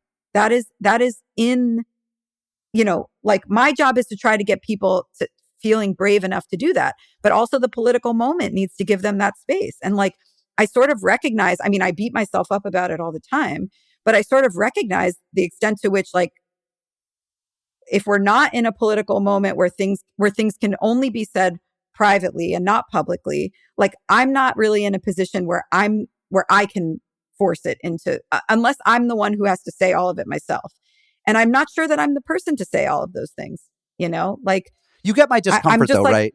You get my discomfort with the talk about, like, well, the right person has to say is like, right. Because if it's somebody who's written for this magazine or has done this, or it's like, that's not the way we're supposed to think. If we're committed to truth and the life of the mind, like, we shouldn't think about but those it's things. not, but again, it's not about the person. It's not, put it this way, like, there's a lot of things that, like, Peter Beinart would love to say, in Currents. But Peter Beinart is not engaged. Like, Peter Beinart is from your generation, and is and has very good relationships with, like, a broad community of Palestinians, but is not actually engaged in, like, left strategic organizing or thought, And the question that a lot of people who read Currents is like, what does this mean for our organizing relationships? What does this mean strategically? And if you are not engaged in that conversation, you only have half the argument, and you can't actually, like, say the thing in a way that, like, keeps in mind where people are, like, actually, like, where they're sitting and how they're going to have to bring those conversations to their communities and how they're going to work, what it's going to look like in coalition, blah, blah, blah. And so, like, the best version of the piece that we're talking about, the mythical piece, like, is one that actually allows people to pick up that argument and run with it. And that actually accrues credibility to that argument, and not the opposite, and doesn't, like, make the people who espouse it into essentially people who are out of touch with the full conversation. You must worry sometimes that your attention, that keeping one eye on the effects of what you run, or on the organizing, or on the cause, will corrupt your judgment sometimes. Absolutely. So why not just give up on that? No time more than after October 7th. I mean, for real. Why don't you just stop worrying about what people make of it and just say, is the piece good? Is it well written? Does it seem true? I'm not even going to look at the author. Good also includes convincing. And, like, again, what I'm trying to say is that oftentimes what you get is a not very convincing argument, because the people who are willing to make it are not actually in the situation, the context enough to understand why it's hard to say. And that's the paradox of this kind of piece. And listen, we are all poorer for it. Like, do not get me wrong. We are poorer for it. Like, I want those pieces to exist, because I think that, like, this kind of healthy debate is essential for the left, and part of the reason that we're not winning. But I also am not getting. It's not like people are clamoring to write these pieces in the first place. I hear you. And I think you're obviously, look, I mean, this is an old debate. I feel like if you want a free liberal society, the first thing you have to do is be a free acting liberal. You have to say stuff and not care about the consequences. If it's true, you get to say it. Again. I don't know what to say. Like, you have to instantiate the society you want. I understand. But if you think that a version of this is not happening in the center, you are wrong. Like, I'm sorry, you just are. Like, there are red lines within the center, and there are ways that people can't cross those things. And like, to act like I'm not acting to like act it. like this is some kind of like free expression Arielle, that's happening in the middle and the polls are like no, I didn't fascist say that. or whatever. Notice I didn't say that. Every person I talk to, every interview I have, I'm looking for an ally of someone who says, yeah, actually audience doesn't matter. The goal is to say true things. And listen, this is a mirror image of the conversation I had with right-wing Catholic Rusty Reno last week, which is you have to look for how they're going to, it has to be the right person saying in the right way. And if not, you'll set your cause back. It's like, actually anti-Semitism is pretty clear. Yeah, because Rusty, that person is a political thinker. That person is thinking politically. I guess I'm not. Like I'm not, I guess. Right now on the right, okay, if you talk about anti-Semitism to the younger generation, they are turned off completely. Why? That's what Rusty said. Because it's a lot of fucking old people, soy boy, squishy, whatever, where it's like, they think about it as saying like you're being racist. Which is everyone is telling them that all the time, and they don't care. So like there's an aesthetics to the way that you talk about anti-Semitism that if you align it with like an older generation that is basically now suddenly like not into free speech, not interested in blah, blah, blah. Like I totally understand what they're saying. Like we have the same challenge on the left. Like we have to find a way to talk about anti-Semitism as it resurges in a way that like, because you're not supposed to talk about it because that's just right wing. It's coded to talk about anti-Semitism. I'm saying now we have to because now anti-Semitism is back in a big way, and now we're in a position of having said like, anti-Zionism is not anti-Semitism, blah, blah, all this Palestine stuff. And that's totally true. And that is like most of the anti-Semitism that anybody cares about now. So we still have to stay on that fight. And we have to be able to say, okay, and now there's also some real anti-Semitism. And a lot of it comes from the genocide, but it's still not okay, or like from the Epstein files, still not okay. And so, yeah, like, I think that basically like we are in a tough position in terms of how to change some of that conversation. We can't just pretend that politics isn't happening. Like we literally can't just pretend that like all of what just happened. It's a conception of your own role as a writer, I guess. And I'm not trying to look, obviously I believe in my role, which is why I try to do the thing I do, and you do the thing you do because you think yours is the right way to do it. But it's not about pretending politics doesn't happen. That's a misprision. It's about saying like, we don't actually know how any of this is going to cash out. The one thing we know we can do as writers is try to be witness to whatever the truth is. It's just very Orwell. It's like, try to see the truth in front of your eyes and then saying it. And if you tie yourself up in knots thinking, how will this be received and who will cancel their subscription and then you actually, it's actually, Arielle, it's my belief that that's a losing game. You actually won't get it right anyway. I literally do not care about how it affects our subscriptions. I actually also don't care about the audience. I will just say that. Like I don't care about the audience in a lot of different ways. Like for me, a magazine of our size is a magazine that is made up of the interests of the people who are in it, and like the politics and intellectual obsessions of the people who are in it. And like, hopefully we reflect the audience, but like I literally, like, you'll never catch me doing like, I mean, maybe after I leave they will, but you'll never catch me doing like an audience survey or something like that. Like I literally don't care. I don't think that they're coherent. I don't think that they're going to tell you what they actually want, blah, blah, blah. Agreed. But I think that this is a different question about like trying to please the audience or appease the audience. This is a question about politics. Like, and politics is an intellectual pursuit. Like the question about like how you, like, what is the most intellectually honest expression? Like you can say a true thing that is incomplete because it doesn't because it's not. I mean, look, like there's a version of a piece where like you basically say like the conditions for this thing that I'm talking about now don't exist, but it's important to have somebody say them now so that like in a moment where they can be picked up, they are picked up. I think that's an important kind of piece. I would like to do more of that. But I think the kind of piece that you're talking about is actually one in which there's a really hot debate in the community that people are talking about privately. And there's like a critique to be made from one side or the other. And you're trying to get the best expression of that critique out there. This is a piece, by the way, that like, so help me God, every time this comes up, I am desperate to get that piece. And I'm just saying that it's actually really hard to get it. I know it's hard to get those pieces too. People are not standing in line to write it. And it's not that people are standing in line that aren't the right people. Every once in a while, every once in a blue moon, you'll get somebody who wants to do it, who is like patently the wrong person because they want to write it as an outsider. They don't want to write it as an insider.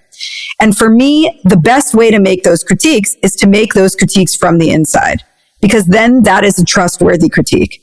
And that has to do with content and form. That's not just like, that's like something we have to think about as editors. Do the people know enough about this situation and understand the conditions in which this argument is taking place enough to make a convincing argument around it? And that's a question that is real. I'm like, sometimes I feel like I'm chasing a white whale, but I do wish that people would be more courageous. Just to say, I really wish that people would be more courageous. I really, really do. But like, also, I can't make them do it, and I can't do it all myself. No, I'd assign the outsider and say they're going to get certain things wrong, but they'll surface as something important, because our job is to serve the readers, not the community that we're writing about. So you get the outsider to do it, and they'll do a 70% good job, and you might be right. I mean, and by the way, it's hard finding the outsider to do it. It's hard for them to get sources. God help them if like you're trying to report on the Hasidic corruption among Hasids, because who speaks Yiddish well enough and who will get anyone to return their calls? Like, I'm not naive about the difficulty of these things, but okay. Finally, what are you doing next? And is your novel going to be published ever? The one you've written about? No, my novel will never be published. The novel will never be published. Very comfortable with that and happy about it. Because you've written about a few places and I'm intrigued. Maybe you'll show it to me offline sometime. And what are you doing next? You step down in a month or two. Well, I mean, like, I don't know. I mean, like, the short answer is that I'll still be at Currents. I just like won't be, in charge. So I'm going to be doing the podcast. They want me to write more. And I would love that, but I also like don't know what I'm like as a regular writer. I mean, I don't have like a practice of like column writing or something, and I don't want to be a columnist. So, how many big ideas I have in me for big essays a year remains to be seen. I've never really had the space for that.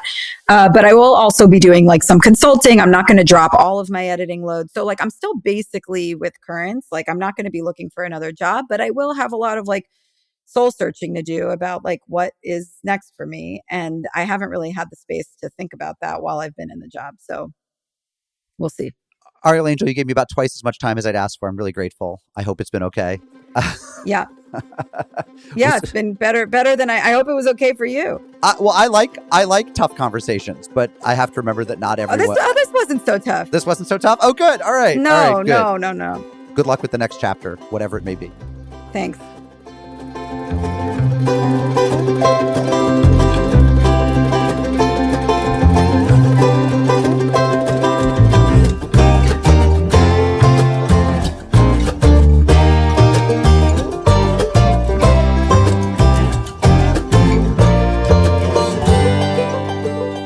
Jewish Currents editor-in-chief Arielle Angel.